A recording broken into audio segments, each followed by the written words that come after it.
So good to be with everyone this evening in this hall and everyone at home. This is going to be a great week. And I want to kick us off by celebrating our incredible President, Joe Biden, who will be speaking later tonight. Joe, thank you for your historic leadership, for your lifetime of service to our nation, and for all you will continue to do. We are forever grateful to you. Thank you, Joe. Ever since I got elected, Republicans have attacked me by saying that I should go back to bartending. But let me tell you, I'm happy to any day of the week because there is nothing wrong with working for a living. Imagine having leaders in the White House who understand that. Leaders like Kamala and Tick. But Chicago, just because the choice is clear to us does not mean that the path will be easy. Over the next 78 days, we will have to pour every ounce, every minute, every moment into making history on November 5th. If you are a working parent trying to afford rent and childcare, Kamala is for you. If you are a senior who had to go back to work because your retirement didn't stretch far enough, Kamala is for you. If you're an immigrant family just starting your American story, Kamala is for you. And that, of course, my friends, is House Representative AOC, who had the audacity to tell the American public, specifically seniors, that Kamala Harris is for them. Really? The irony here is extremely rich because it is the fact that the Biden-Harris administration policies is what has caused this mess that the entire economy, specifically seniors, are facing right now. Let's not forget that Kamala Harris was the deciding, tie-breaking vote in the Senate for the so-called Inflation Reduction Act, which did nothing to curb inflation. It was nothing more than more spending by the federal government, which of course drives up inflation. Whenever you increase demand, you increase inflation, and it is almost always caused by the government. Let's not forget the Biden-Harris war on the energy sector. It was day one of the Biden-Harris administration in which President Joe Biden, by executive order, stopped the Keystone pipeline. It was designed to bring oil sands all the way from Canada down to Houston. That way we have more oil for us to have gasoline from. This would have kept the price of gasoline low. Make no mistake about it, my friends, whenever you have expensive energy, the price of everything via inflation goes through the roof. So when you just heard AOC say, hey, Kamala is on your side, ask yourself, hey, where has she been the last 3.5 years? The reality is, my friend, that Biden and Harris are both directly responsible for the inflation, for the economic mess that we all find ourselves in right now today. And no amount of spinning it can change the facts. J.R. Dukes at your service. I appreciate all my free-minded friends stopping by to see today's video. If you're new to the channel, welcome. Thanks for being here. So day one of the DNC is in the books, and if you were watching last night, you would see that the Democrats had what they call a convention. But let's be honest, it felt like one of those late night infomercials with a product that nobody wants. The Democrats paraded out their usual people, their usual suspects, and surprise, surprise, they all started singing the same chorus. This chorus is a very old and familiar tune, and my singing skills are not real good. So basically they were singing Orange Man Bad, and only we Democrats can save America. But as I watched this DNC convention, I was thinking to myself, who exactly are they saving us from? Themselves? They brought out their usual folks. Of course, you see Hillary Rodham Clinton right there beside me speaking. They also brought out Gavin Newsom. And of course, he is so deep in the so-called California dream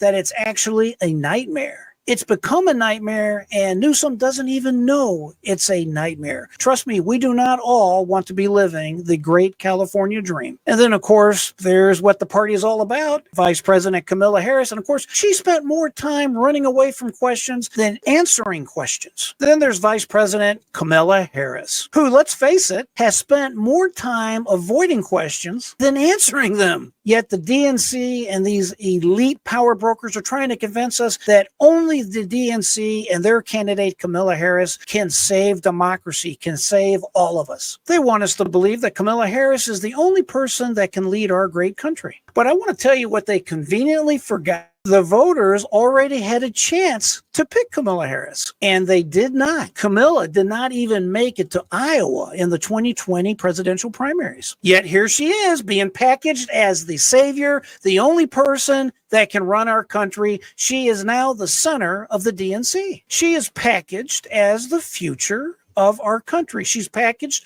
as the future of America. To me, it's like the DNC is saying, hey, we know she's unpopular. We know no one likes her. We know her campaigns in the past have went nowhere, but hey, she's all we got, so we have to run with her. Let me ask you, are you ready to vote for freedom? Are you ready to vote for democracy and for America? Let me ask you, are you ready to elect Kamala Harris and Tim Walz, President and Vice President of the United States? My fellow Democrats, my fellow Americans, nearly 4 years ago in winter, on the steps of the Capitol, on a cold January day, I raised my right hand and I swore an oath to you and to God to preserve, protect, and defend the Constitution. You cannot say you love your country only when you win. Yet I believe then, and I believe now, that progress was and is possible. Justice is achievable, and our best days are not behind us, they're before us. And let's talk about President Joe Biden. They rolled him out like it was some type of prized exhibit at the museum. Old, worn out, but somehow still relevant. He wants us to believe that he's the steady hand that's been leading America for the last 4 years. And we love you, Joe. But we all know that a steady hand is not good enough if it shakes too much to hold the wheel. Biden's speech was full of the usual platitudes, the promises, but it lacked one major thing, and that is substance. It's the same rhetoric we've been hearing for years. Build back better, unity, and of course, save our democracy. He promised from day one to bring us all together as Americans, to bring us all together as a people. Yet under his administration, we have seen nothing but division, chaos, hatred, and he continues to split and divide each and every one of us. He's brought us to an economy that is on the brink. He's brought us to a place in the world where the world is on a trigger for World War. What struck me most at the convention was not necessarily what they said, it was what they didn't say. There was no mention of the border crisis. There was no mention of a plan to end inflation. And there was certainly no acknowledgement of the crime waves that are spreading all over America. Instead, they simply focused on vilifying Republicans and painting Trump supporters, the MAGA folks, as the enemy. But here's the thing. I firmly believe that as Americans, we see through these smoke and mirrors. We see through these lies. We know what's going on. These people think we're idiots, and we're not going to let them away with it. No way, no how. Now, I know it's fashionable in liberal circles, even sometimes the Republicans themselves, to mock and make fun and always trying to critique President Donald Trump. But let's get real. Donald Trump is who Donald Trump is. He's not going to change, and that's the reason millions of Americans love this man. They don't want a politician that says all the right things and then does nothing. They want someone who fights for them, who speaks their language. Donald Trump is definitely not afraid to take on the establishment. He has always talked about draining the swamp, going after the evildoers, and I have no doubt, based on his first 4 years in office,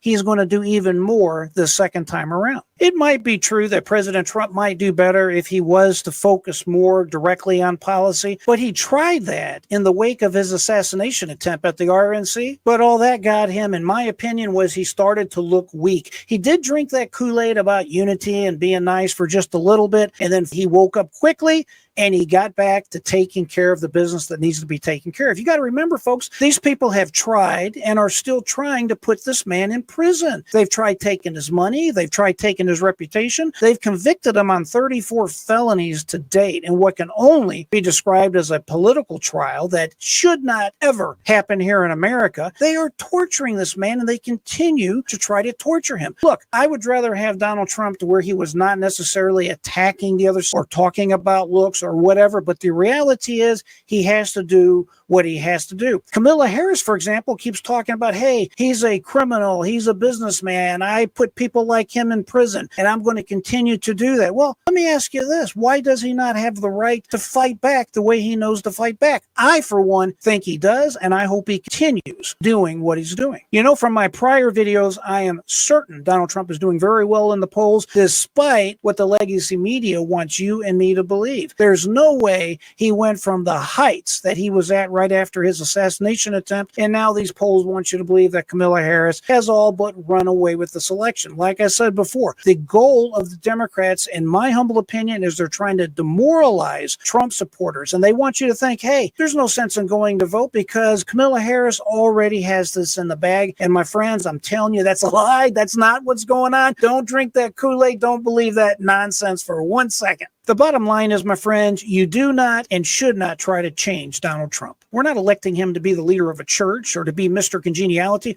We're electing him to be our commander-in-chief. And sometimes this position takes what it takes. And that is a strong, bold, and unapologetic leader. And that's what we have in President Donald Trump. So when the DNC tries to use these false narratives, just remember that reality is staring these people in the face. Americans are fed up with empty promises, rising gas prices, the skyrocketing cost of food, and the unchecked crime in their neighborhoods. They're sick of all these people coming across our borders, and we don't even know who they are. They're not vetted. They're not checked. It's ridiculous. We want our country back. Americans are sick of being told what to think, how to live, and they're sick of a party like the Democrats who always think they know best. They always think that they should tell you what to do and how to do it, and if they don't like you, they do whatever they can to engage in lawfare to have you taken off the playing board. Donald Trump is going to put a stop to all of this. As we head into the 2024 election, the choice could not be clearer. Do we want more of the same failed policies that have led us to this exact point? Or do we want a proven leader who's not afraid to shake things up, who's not afraid to do what has to be done to get the job done? The Democrats want to take your gun rights. They want to take our ability to drill for oil. They want this Green New Deal to pass. They're willing to break the filibuster rule to do it. These people have no morals, in my opinion. Even at their current DNC, they are offering individuals free vasectomies and, get this, free abortions. Outrageous. What the hell is going on? Now, folks, I know how that issue is very loaded and it draws out, rightfully so, the emotions of each and every one of us. But you talk about weird, that's weird. Have abortion services at a convention. That's weird. It's time for the Democrats to wake up and smell the coffee. The voters are speaking and they're saying very loud and clear, we want results, not rhetoric. We want a president, not a puppet. And my friends, all of this is something that no convention speech, no convention drama can ever change. So as the DNC continues this dog and pony show, remember this: actions speak louder than words. And right now, their actions are leading our country down a very dark and dangerous path. It's time for a course of correction, and that is exactly what former President Donald Trump is offering each and every one of us. Donald Trump is offering us a path to return to common sense. In the end, it's not about slogans, sound bites, or speeches. It's about the future of our country. It's about our children. What kind of country are they going to be living in? And we, as the American people, we are ready to take our country back. Folks, tell me if you agree or disagree with me. Put it in the comments below, please. I definitely want to hear from each and every one of you. I definitely want to hear your opinion. If you take the opportunity right now to subscribe to the channel, I personally will respond to your comment myself. So if you're still with me, please hit the thumbs up button. Be sure to share this video with one of your indoctrinated friends or family members. We cannot afford to sit on the couch and not take action. We must get out and vote. We must all vote early. Don't wait to the day of voting, the actual election day, to vote. If your state has early voting, please get out and vote. I always like to say, my friends, thank you for joining me today. Keep that mind free. Never give up. Until next time, I am J.R. Dukes.